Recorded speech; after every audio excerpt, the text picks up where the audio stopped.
Dalia Rowan had learned long ago that success didn't buy love, not from the people who were supposed to give it freely. At 34, as the chief technology architect of Virion Global in Seattle, she earned more than she ever imagined during her childhood in a creaking Indiana duplex. She had built herself up line by line, code, project, promotion, no shortcuts, no handouts, and absolutely no applause from her family. The only exception was her grandmother, Eleanor Rowan. Everyone else, especially her parents and older brother, saw Dalia's life as an insult, proof that hard work could outshine their excuses. Still, Dalia tried. She always tried.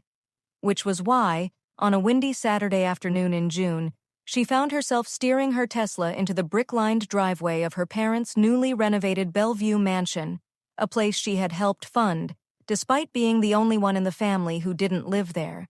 The occasion, her brother's ridiculous 38th birthday celebration. "Just a quick visit," she muttered as she stepped out of the car. She smoothed her navy dress, checked her reflection in the window, and forced her smile into place.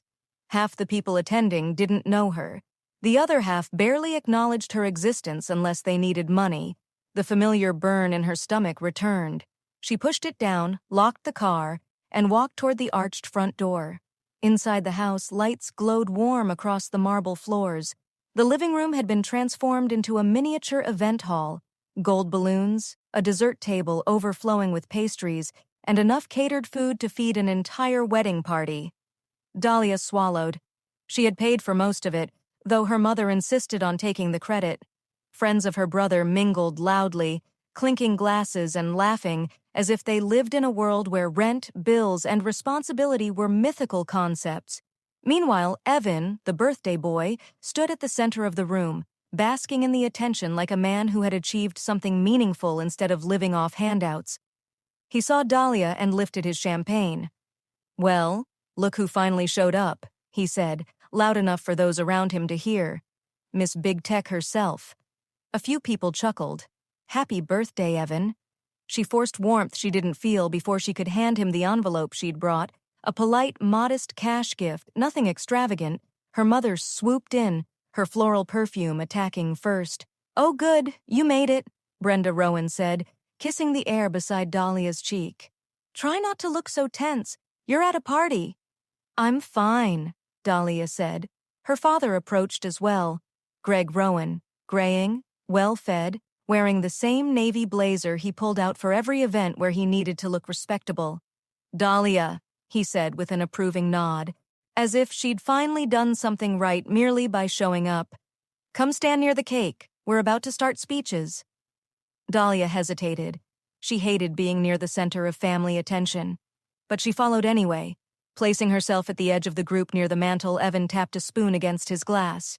"Everyone, before we cut the cake, I want to say something." Dalia braced herself.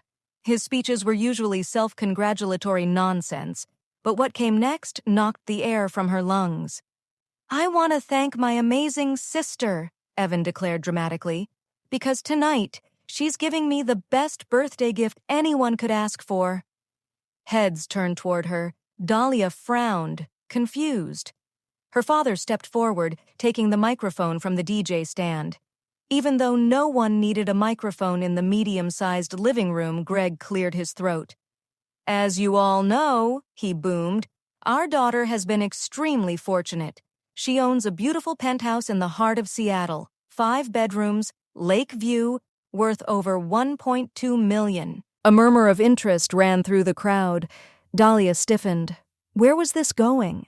"And," her father continued, smiling proudly as though presenting charity work, "she has decided to gift that penthouse to her brother." Time stopped. Faces turned, cameras lifted. Her brother smirked. Dalia felt her pulse pound in her ears. "I've decided what?" she asked sharply. Her father blinked as if she were a child caught acting out. "Sweetheart, we talked about Evan needing stability." "No," she said. "You talked. I never agreed to give away my home." A few whispers spread someone recorded on their phone. Greg's face tightened. "Don't embarrass the family right now." Her mother stepped closer. "Dalia, honey, be reasonable. Your brother is struggling. He deserves a chance. And I don't? Dalia shot back. The room had gone quiet, the kind of quiet that swallowed oxygen. Evan shrugged, lifting his champagne again. It's not like you need it. You're loaded. Come on, Dal, it's just a place. That I worked for, she said. You haven't held a job for more than 3 months. A few guests shifted awkwardly. Her father's jaw flexed. Dalia, stop. No, she said.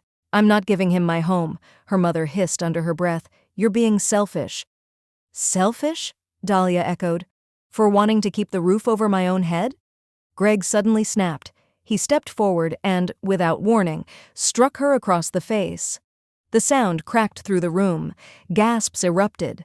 Someone screamed. A phone dropped. Another kept recording. Dalia's head whipped to the side, her cheek burning, her eyes wide in disbelief. Greg shouted, You ungrateful brat! After everything we've done for you? She didn't hear the rest. She couldn't. Tears blurred her vision, but she didn't let them fall. She didn't give them that satisfaction. She straightened slowly, breathing through the sting, forcing her trembling hands to steady. Then she walked out, past shocked guests, past her mother's reaching hand, past her brother, who didn't say a word. She didn't run. She didn't break. She simply left. Outside, the cool evening air hit her like a cleansing wave. She grabbed her phone with shaking fingers and dialed the one person who had never failed her, her grandmother. Dalia? Eleanor answered on the second ring. Why is your voice shaking? Something happened, Dalia whispered. At the party. Where are you? Outside their house. Stay put, Eleanor said, her voice slicing through the panic like steel. I'll be there soon. Exactly 27 minutes later, a black town car roared into the driveway. Eleanor stepped out. Elegant, dark suit, silver hair pinned neatly, eyes blazing with purpose. Come inside, she said, looping her arm through Dalia's. If her grandmother went in there angry, the whole world would feel it. And they did. The moment Eleanor entered the living room, the temperature dropped. Greg stuttered, Mom? Why are you here? Because, Eleanor said, her voice filling the space like thunder, I heard you assaulted my granddaughter. Conversations halted. Phones lifted again. Dozens of witnesses recorded what would become one of the most viral confrontations the Pacific Northwest had ever seen. Eleanor moved to the center of the room, standing between Dalia and her family. Her eyes swept coldly over her son. I raised you better than this, she said. Or I thought I did. Laying a hand on her? Publicly humiliating her? And for what? Greed? Brenda tried to intervene. Eleanor, we were only— Silence, Eleanor snapped, and the room actually seemed to obey her. She looked at Greg again. You have shown me who you are, and I believe you. Dalia swallowed hard. Eleanor lifted her chin. Therefore, I will be rewriting my will immediately. Greg and Brenda paled. You can't be serious, Greg said. Oh, I am, Eleanor said. My entire estate, every property, every investment, every asset, will go solely to Dalia. The room exploded, Brenda cried out. Evan cursed. Guests gasped, some recording more eagerly than before. You can't do that, Evan shouted.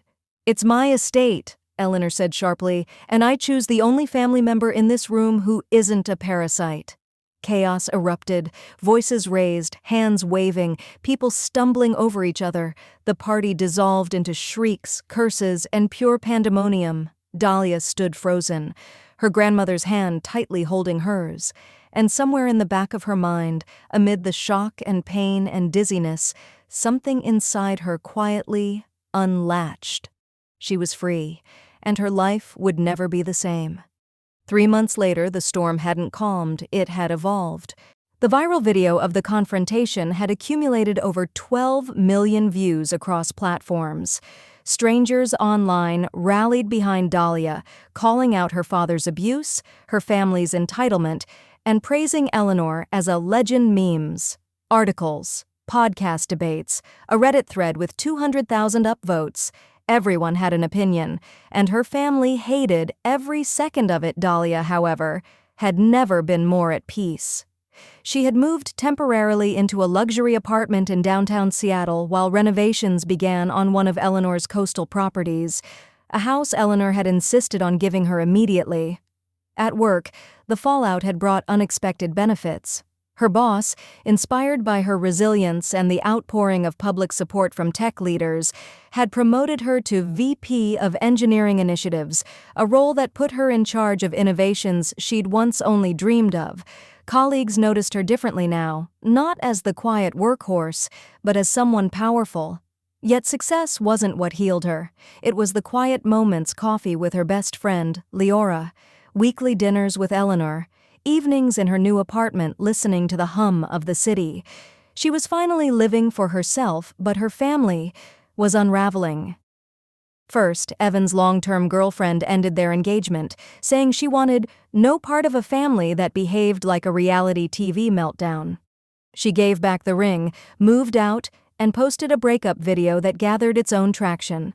Then Brenda's book club expelled her, citing inappropriate behavior and dishonesty. Greg lost a consulting opportunity when the client Googled him.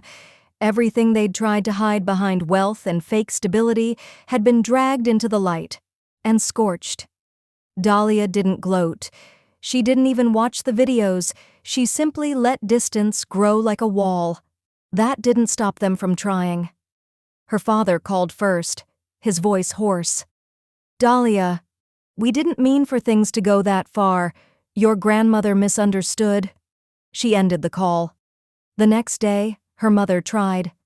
"We're willing to apologize, but you know Evan needs help, and if you could just—" She hung up. Then Evan sent a shaky video message. "Come on, Dal, this is insane. You're choosing that old woman over your own family?" She deleted it. It wasn't that she didn't hear them, it was that their words had finally lost their power. Healing hadn't been easy, but it had been steady therapy. Boundaries, silence, space to breathe. It felt like growing after being kept in a box. One afternoon in late September, Dalia stood on the balcony of her nearly finished coastal home in Anacortes, Washington. The sun reflected off the waves, scattering gold across the water. Trees rustled softly behind the house. The air tasted like salt and pine. It felt like hers, completely hers. Eleanor joined her outside, leaning on the railing beside her. "Beautiful, isn't it?" she said.